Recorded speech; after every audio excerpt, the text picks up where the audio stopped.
जय हिंद मेरी प्यारे साथियों। तो आज का हमारा सेशन जानदार शानदार जबरदस्त होने वाला है, क्योंकि आज हम एक ही वीडियो में नंबर सिस्टम की सारी संख्याओं को कंप्लीट करने वाले हैं। दोस्तों आपको पता है कि प्रत्येक एग्जाम में यहाँ से एक दो क्वेश्चन आपको देखने को मिल ही जाता है, लेकिन वो क्वेश्चन हमसे नहीं बन पाता। इसका रीजन है कि हमें संख्याओं के बारे में अच्छे से नॉलेज नहीं है।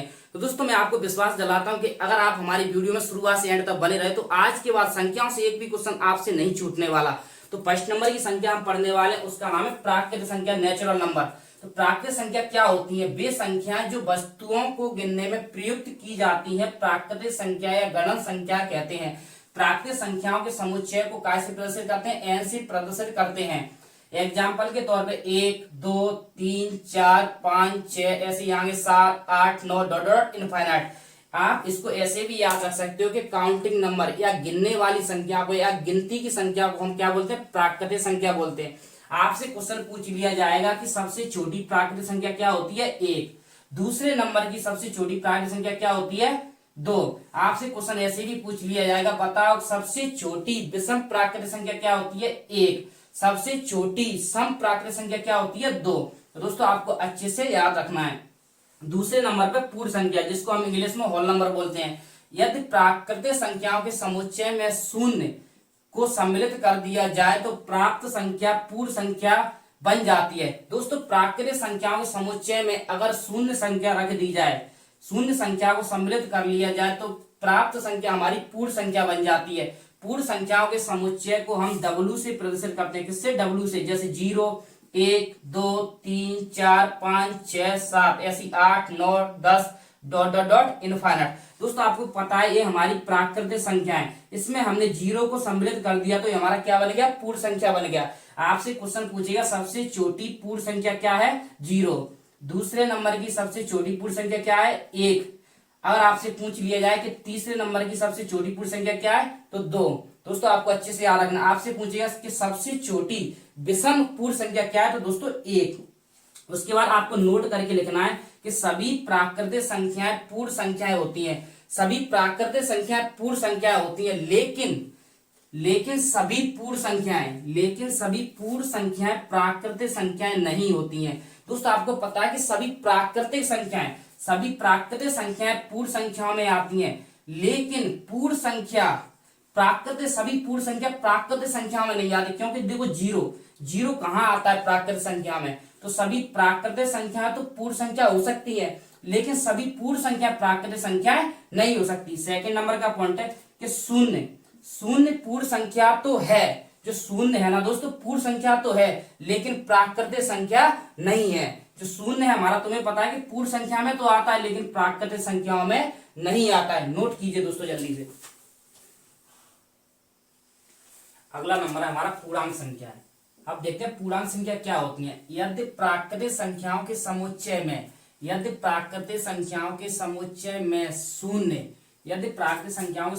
शून्य के साथ ऋणात्मक संख्याओं को भी सम्मिलित कर लिया जाता है तो प्राप्त संख्याएं पूर्णांक संख्या कहते हैं। अगर प्राकृतिक संख्याओं के समुच्चय में शून्य संख्याओं के साथ ऋणात्मक संख्याओं को भी सम्मिलित कर लिया जाता है तो प्राप्त संख्या हमारी पूर्णांक संख्याएं बन जाती हैं। पूर्णांक संख्याओं के समुच्चय को हम I से प्रदर्शित करते हैं। काय से प्रदर्शित करते हैं? I से प्रदर्शित करते हैं। जो पूर्णांक संख्या होती है, जो हमारे इंटीजर होते हैं, पूर्णांक संख्या को हम इंग्लिश में इंटीजर बोलते हैं, उनको हम संख्या रेखा पर दर्शाते हैं। कैसे? आपको पता है मिड पॉइंट होता है जिसको जीरो इंटीजर मतलब शून्य पूर्णांक। जीरो इंटीजर का मतलब क्या होता है? शून्य पूर्णांक। उसके बाद तुम्हें पता है जो हमारी पूर्णांक होते हैं 3 प्रकार के होते हैं, शून्य पूर्णांक, ऋणात्मक पूर्णांक और धनात्मक पूर्णांक। तो -1, -2, -3, -4, -5 डॉट डॉट इनफाइनाइट, ये हमारे ऋणात्मक पूर्णांक हो गए। क्या हो गए? ऋणात्मक पूर्णांक हो गए। उसके बाद धनात्मक पूर्णांक +1, +2, +3, +4, +5 डॉट डॉट डॉट इनफाइनाइट, ये हमारे धनात्मक पूर्णांक हो गए। तो दोस्तों हमारे पूर्णांक कितने प्रकार के होते हैं? 3 प्रकार के। हमारे ऋणात्मक पूर्णांक, शून्य पूर्णांक और धनात्मक पूर्णांक। अब उसके बाद आता है, नोट करके लिखना है कि सभी प्राकृतिक संख्याएं पूर्णांक संख्या होती हैं। सभी प्राकृतिक संख्या क्या होती है? पूर्णांक संख्या होती हैं। और सभी पूर्ण संख्याएं भी, जो सभी पूर्ण संख्या होती हैं वो भी पूर्णांक संख्या होती हैं। तो सभी प्राकृतिक संख्याएं भी पूर्णांक संख्या होती हैं और सभी पूर्ण संख्या भी पूर्णांक संख्या होती हैं। नोट कीजिए दोस्तों जल्दी। अगले नंबर की संख्या हमारी सम संख्या। सम संख्या क्या होती है? ऐसी संख्याएं जो 2 से ऐसी संख्याएं जो 2 से पूरी तरह विभाजित हो जाती हैं सम संख्या कहलाती हैं। जिन संख्याओं में 2 से पूरी तरह भाग जा रहा है वो हमारी कौन सी संख्या कहलाती है? सम संख्या कहलाती है। जैसे अगर हम 2 का 2 में भाग देंगे, 2 एक अंक पूरा जा रहा है। 2 का 4 में देंगे, 2 दूना 4 पूरा जा रहा है। 2 का 6 में देंगे, 2 छंग का 12, 2 का 6 में देंगे, 2 तिया 6 पूरा जा रहा है। 2 का 8 में पूरा जा रहा है। जिन संख्या में 2 का भाग पूरी तरह जा रहा है वो हमारी सम संख्या होती है। मान के चलो अगर हमने कोई संख्या ली 676, क्या यह हमारी सम संख्या है? जी हाँ, क्योंकि आपको आखिरी अंक में भाग देके देखना है। आखिरी अंक में हमारा 2 का भाग जा रहा है, 2 तिया 6, तो ये हमारी क्या है? सम संख्या है। आपके एग्जाम में क्वेश्चन पूछ लेगा, बताओ सबसे छोटी सम संख्या क्या है? 2। दूसरे नंबर की सबसे छोटी सम संख्या हमारी 4 है। सम संख्या को हम इंग्लिश में इवन नंबर बोलते हैं। क्या बोलते हैं? Even number. और विषम संख्या को हम ऑड नंबर बोलते हैं इंग्लिश में। अब पढ़ते हैं विषम संख्या। ऐसी संख्या जो 2 से पूरी तरह विभाजित नहीं होती है, ऐसी संख्या जो 2 से पूरी तरह विभाजित नहीं होती है उन्हें विषम संख्या कहते हैं, उनको ऑड नंबर कहते हैं। दोस्तों आपको पता है जिन संख्या में 2 का पूरी तरह भाग नहीं जाता, कुछ ना कुछ शेषफल रह जाता है, उनको हम विषम संख्या बोलते हैं। जैसे 1 का अगर हम 1 में भाग दें अगर 2 का, तो 2 का भाग 1 में नहीं जा रहा पूरी तरह। अगर 3 में दें तो 2 का भाग नहीं जा रहा पूरी तरह, क्योंकि कुछ ना कुछ शेषफल रह जाएगा। 5 में 2 का भाग पूरी तरह नहीं जा रहा, 7 में नहीं जा रहा, 9 में नहीं जा रहा, 11, ऐसी बहुत सारी संख्या होती है। हमने ले लिया मान के चलो 571। बताओ यह सम है या विषम है? दोस्तों आपने देखा कि सर पीछे का अंक देखना है हमें। पीछे का अंक अगर सम है तो सम संख्या है, पीछे का अंक अगर विषम है तो विषम संख्या है। हमने देखा कि सर पीछे का अंक तो विषम है, तो ये हमारी कौन सी संख्या हो गई? विषम संख्या हो गई।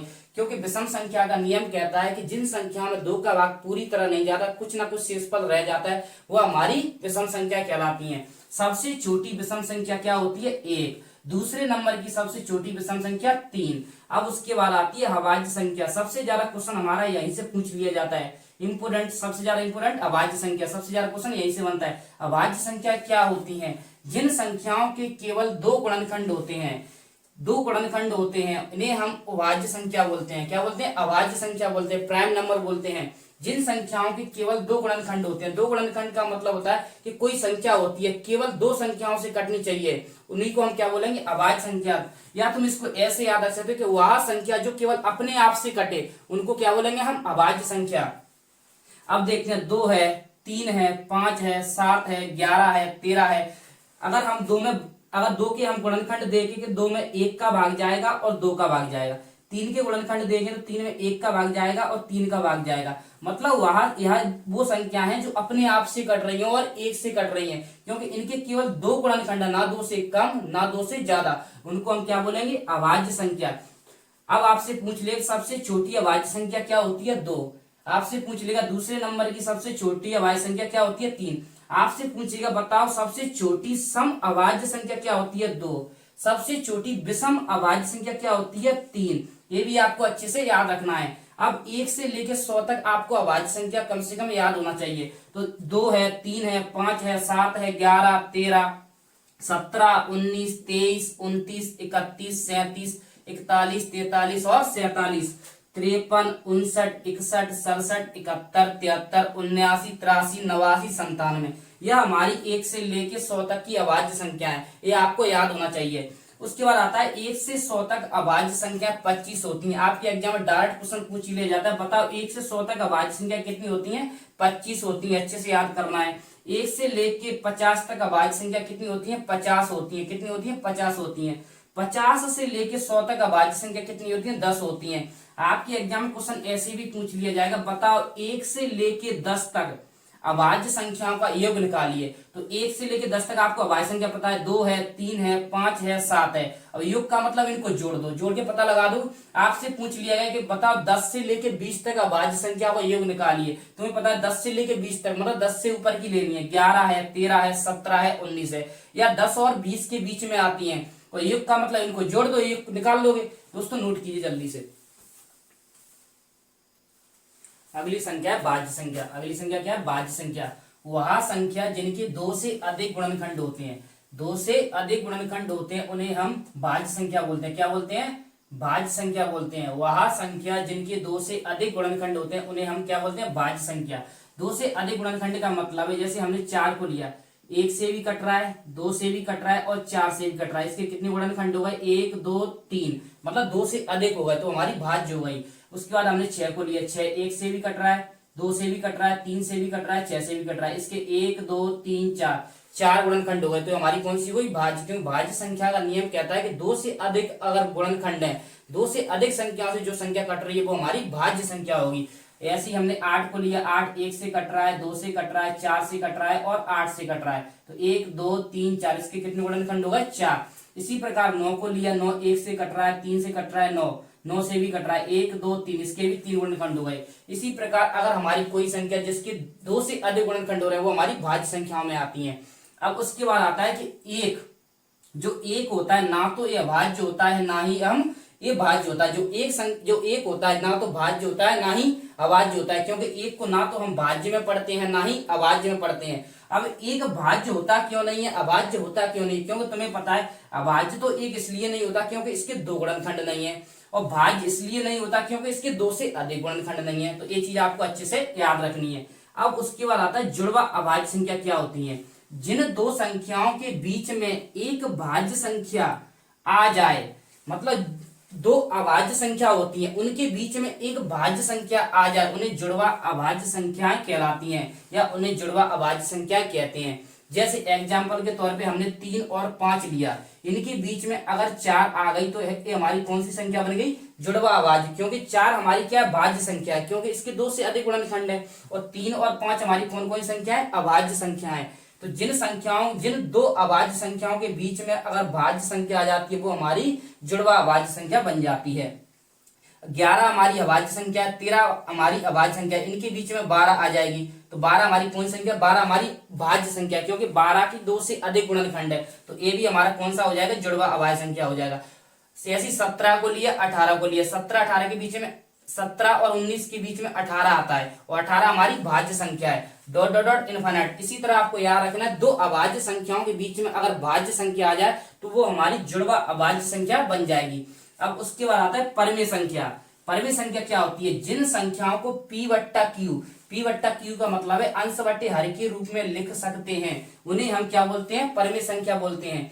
लेकिन कभी भी क्यू का मान क्या नहीं होना चाहिए? 0 नहीं होना चाहिए। क्यू का मतलब होता है हर का मान कभी भी 0 नहीं होना चाहिए। 6/5, 7/8। अब तुम बोलोगे सर इसमें तो कुछ हर में तो कुछ लिखा ही नहीं है। एक बात बताओ बेटा, क्या इसके नीचे अगर हम 1 मान ले तो कोई बुराई है क्या? क्योंकि एक का अगर हम किसी भी संख्या में भाग देते हैं तो कोई फर्क नहीं पड़ता, और एक का हम किसी भी संख्या से गुणा करते तो भी कोई फर्क नहीं पड़ता, क्योंकि वही संख्या आता है। इसके नीचे हम 1 मान ले तो अंश बटे हर के रूप में p बट्टा क्यू के रूप में बनेगी ना।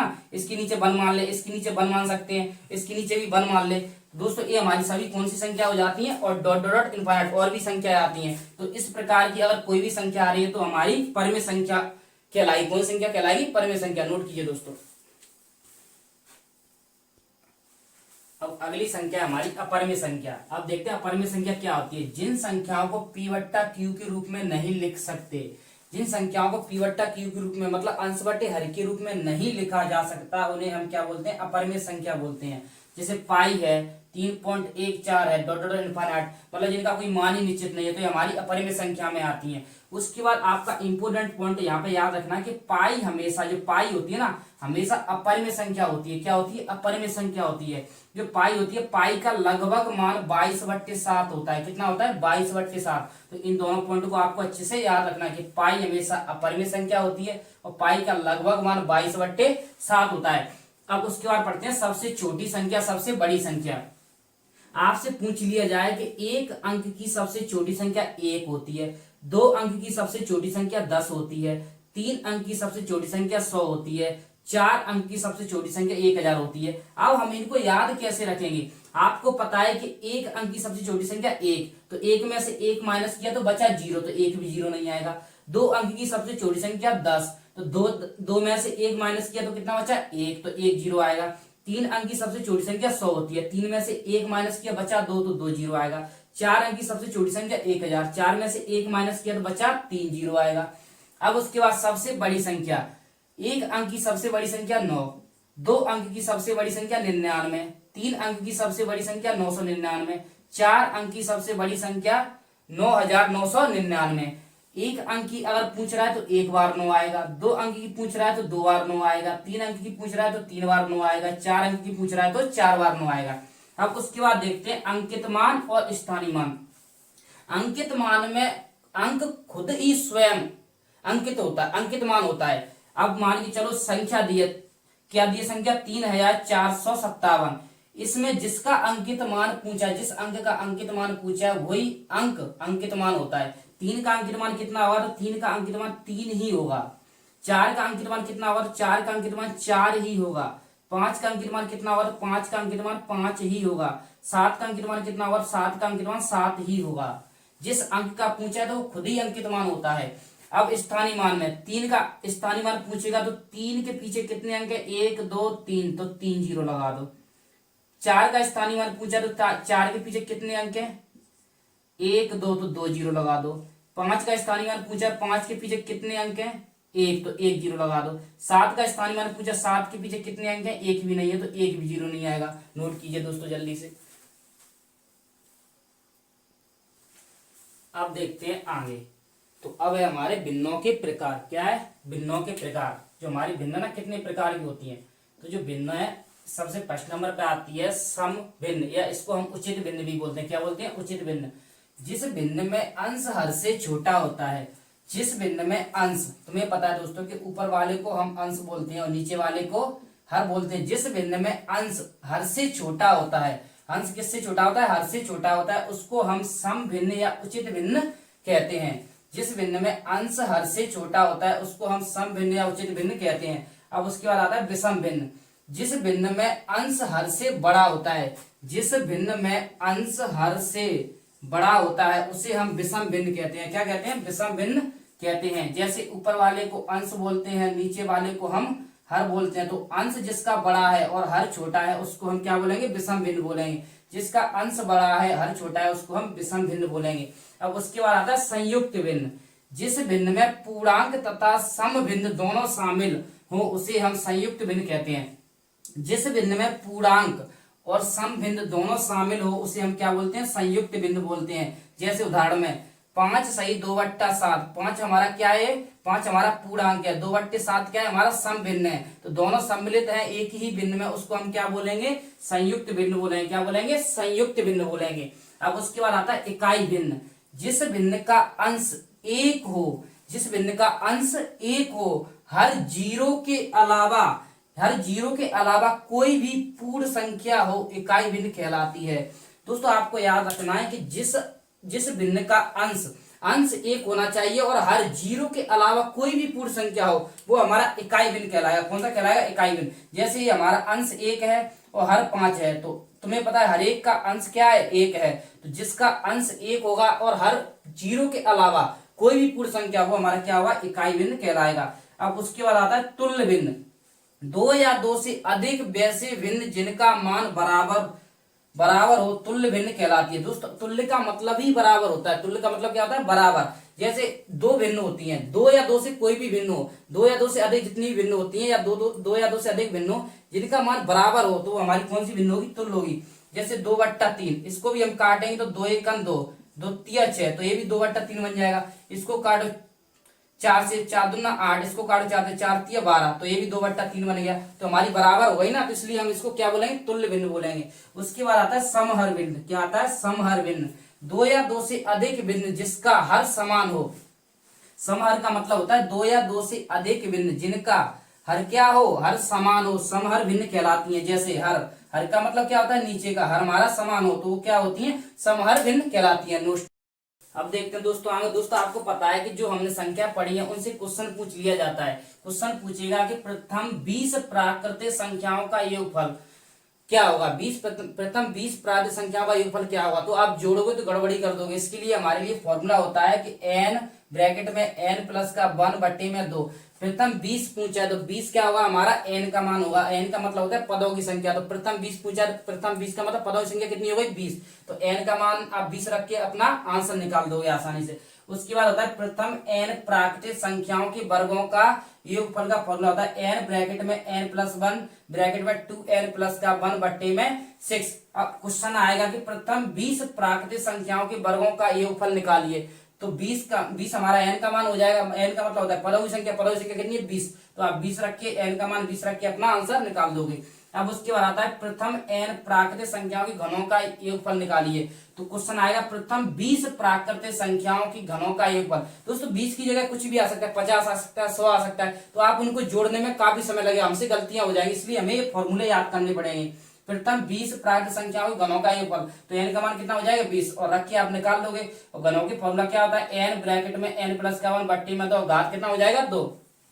प्रथम n प्राकृतिक सम संख्याओं का योगफल n प्लस का 1 बट्टे में n प्लस का 1 होता है। और प्रथम n प्राकृतिक विषम संख्याओं का योगफल n का स्क्वायर। k के प्रथम n गुणजों का योगफल होता है k गुणा n ब्रैकेट में n प्लस का 1 बट्टे में 2। दोस्तों मैं आशा करता हूं कि आपको हमारी जो मैंने आपको समझाया वो अच्छे से समझ में आया होगा। अगर आपको हमारा वीडियो अच्छा लगा तो वीडियो को लाइक कीजिए, सब्सक्राइब कीजिए एवं अपने दोस्तों को अधिक से अधिक शेयर कीजिए। थैंक यू दोस्तों।